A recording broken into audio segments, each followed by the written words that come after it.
Hi, my name is Heidi Waldoch, and I'm a licensed marriage and family therapist and owner of Bridging Hope Counseling. Today, I'm going to be talking to you about how to manage depression and isolation during the COVID-19 pandemic. The last few weeks, I've been doing different videos. We did some on anxiety, on how to have more peace. And there's just different things that are coming up as needed and important for people. Everybody's kind of at different places, and everybody moves from anger to frustration to anxiety to worry. And I'm kind of getting some feedback from some people about isolation and what that's doing because we're not able to physically touch and hug people like we used to, and kind of how we can manage that and how we can improve our mental health while being physically healthy. I am an owner of Bridging Hope Counseling, and we are an agency in Lino Lakes, Buffalo, and Rogers, Minnesota. We are still open for business. I think sometimes people don't understand that mental health is an essential service and something that is important for us to all pay attention to and look at. And it also helps us to be able to be physically healthy as well. So there's a really strong connection with our mental health. And helping that to actually help us to not get physically sick as well. So it's important that we pay attention to this. So when we when we don't have the physical contact, there can be things that can show up for us. And we're not getting hugs, we're not connecting with other people, and you kind of don't know this until we're in this. And so this is week 3, and so we can see these things that kind of unfold and things that we're kind of struggling with. And so I'm going to talk about just a couple things, things that I'm going to recommend that can help us to kind of get out of that if we are feeling down or depressed or isolated. If we're feeling that at all, some things that can help us to get out of that.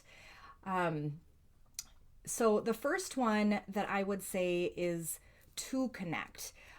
So reaching out to somebody at least daily.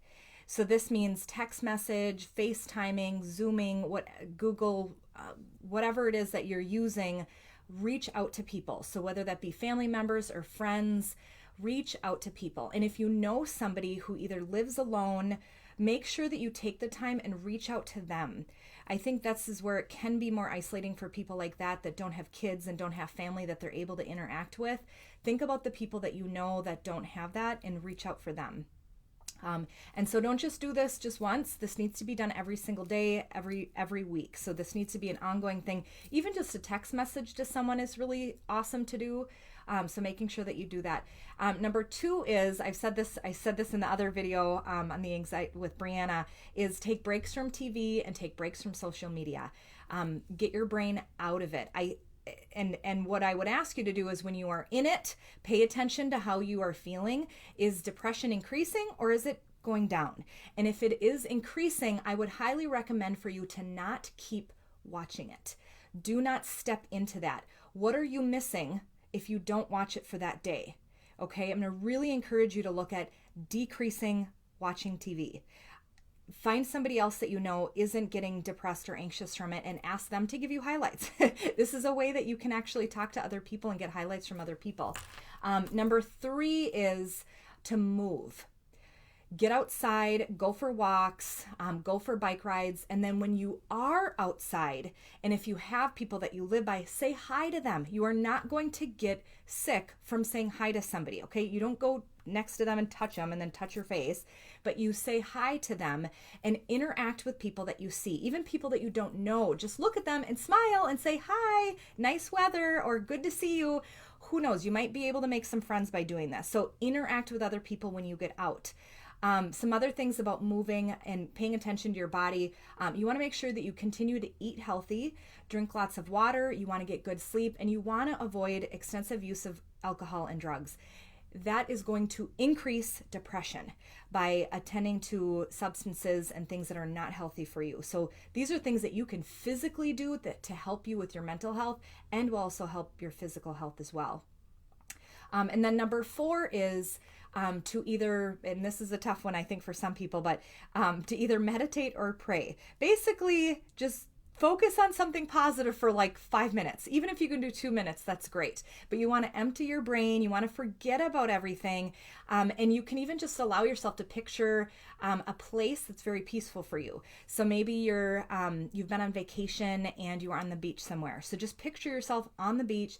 Notice the sand on your feet, the wind blowing, the smell of the salt with the ocean.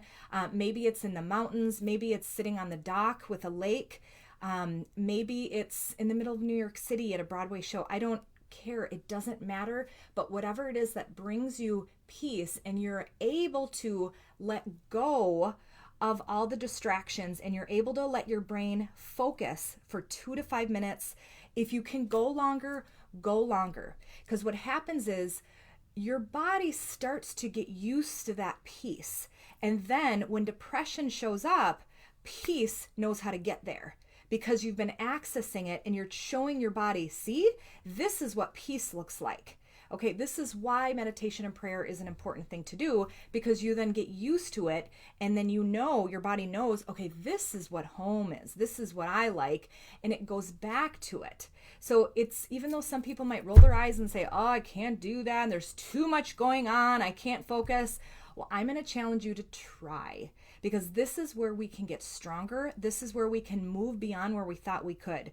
Okay, I was like a super busy bee, go, go, go, strive, strive, strive, and I have been able to do it. So I know that it's possible, because I remember when I would sit for 30 seconds and I'm like, how do I do this? Like, what? I got this going on, I got this going on, this, and I'm like all over the place. And now I can do it for a much longer period of time. And I'm allowing myself to bring in that peace, and it works. Okay, so when things start to get stressful, I'm able to access that and I'm able to move through the difficulties so much better, because I'm spending this time either in prayer or meditation. Some like number 4.5 that I would add on top of this would be journaling. So I think it'll be kind of cool for us to go back and look at what did we journal during this COVID-19 time, even like for like kids and teens, to write about how you're feeling, write about what's going on, get it out. Okay, focusing on different music, podcasts. I know that Brene Brown just came out with a podcast called Unlocking Us. Find different things that you can learn and listen to. Go to YouTube. There's so many different cool videos. There's books. Expand yourself, grow and learn, and access something else besides the news that is just continuing to give you information that's sometimes useful, but also can be very stressful and depressing. So I'm not disregarding it. You just want to pay attention to what it's doing for yourself. Let's see here. So number 5, seek counseling. Reach out and talk to somebody. There are many, many companies that are doing telehealth, and insurance is covering most of it. And so what telehealth is basically doing counseling just like this, like you're seeing me on this video. And yes, that might seem a little awkward at first, but you know what? This is where doctors are moving towards. If you're wanting to see a doctor right now, a lot of times that's how you're going to be doing it, is telehealth. And counseling is no different. You can look on our bios on our website and you can see the different counselors that we have, and they're able to really talk about, this is who I am and this is what I like, this is what I'm interested in.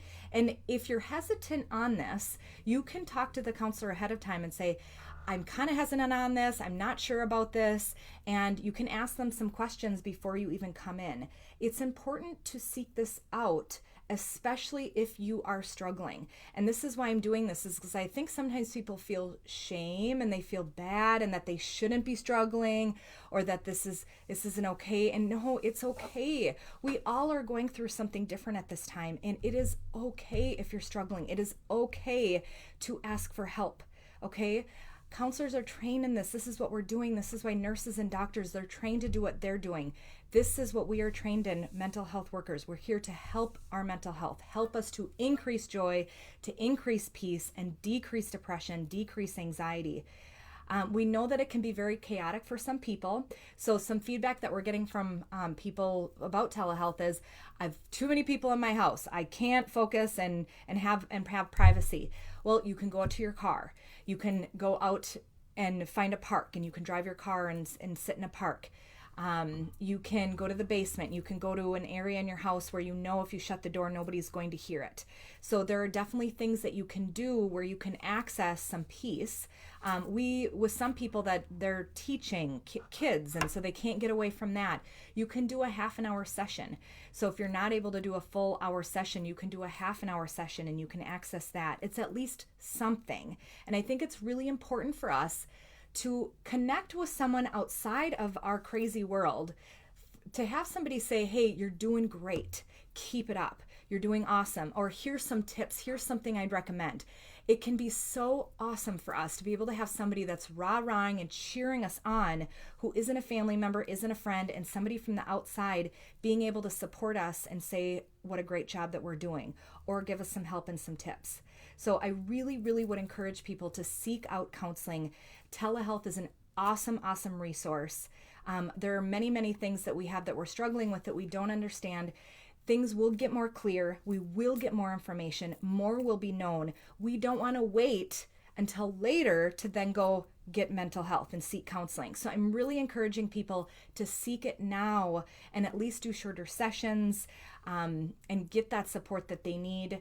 And then the other thing is, if you know somebody that you see who is struggling, encourage them to get counseling, encourage them to get support. Tell them about mental health. Tell them, hey, I watched this chick on Facebook or on YouTube, and she was talking about how important this is. And the people that you know that are working from home, that are more isolated, encourage them to seek help and to seek talking to somebody. Because then you can feel less alone. They can encourage you and tell you what a great job you're doing. I know there are lots of places that have like helplines. SAMHSA has a disaster distress helpline, and I'm just going to share that number here. It is 1-800-985-5990, and that's 1-800-985-5990, and that's open 24 hours a day, 365 days a year, so it's more crisis. And then they also have a text, which you can text Talk With Us to 66746. Again, you can text Talk With Us to 66746. We really want people to know that we want you to get out. We want you to get outside. We want you to start doing different things. We don't have all the answers right now, but we are here at Bridging Hope. And I know there's lots of other mental health agencies that are offering telehealth and amazing services. So thank you so much for watching, and I hope that you have a wonderful day. Thank you.